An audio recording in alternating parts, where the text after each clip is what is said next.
Welcome to Invest Cincy.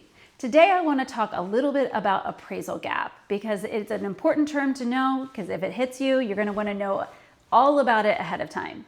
We see it a lot in residential, and I am seeing it a little bit in multifamily. So an appraisal gap is part of the contract. So when we write the offer, if we feel our offer price might be higher than the property actually appraises, we might write in an appraisal gap. And it's really important for buyers to understand what an appraisal gap is.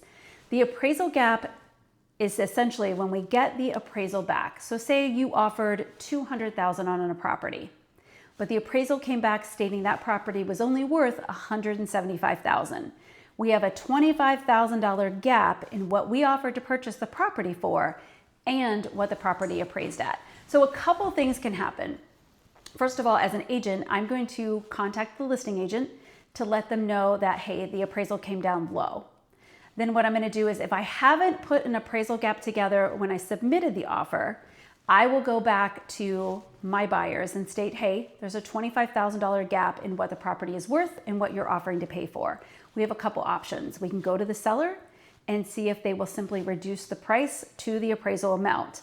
That is very easy. And in fact, if you're getting lending, they're going to do that. A bank is not going to offer more money than they feel the property is worth. So from a bank end, that's pretty much what has to be done. Or as the buyer, your agent might ask you if you want to do an appraisal gap, which means you're going to be bringing an extra $25,000 cash to the closing table. And that will clear up the gap between the appraised amount and the purchase price. Now, why would somebody want to do that? For some couples, they absolutely love the house and they're going to be there for years, if not decades. So the appraisal gap doesn't really matter to them because they know that this may be a home they're not planning on selling for 20 years, and that gap will absorb itself when it is time to sell.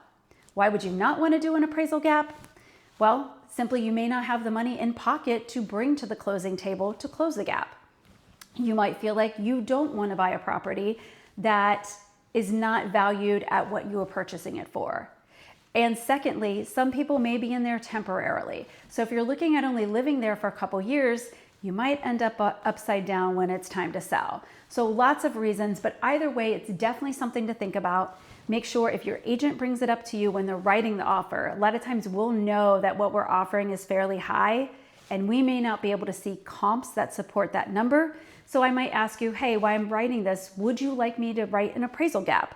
That might make the seller and the listing agent feel a little bit more confident about our offer because they know if the appraisal comes in low, we are willing to make up the difference up to a point. Yes, appraisal gaps are not wide open to pay whatever.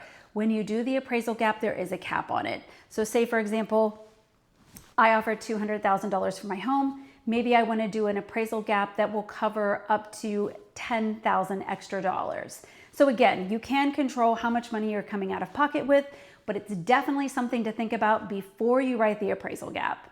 I hope this helps. In the meantime, if you guys would like to connect, we can jump on a 10-minute call, talk about your journey, what you're looking to get from it, how you want to get started, and what properties fit your business model.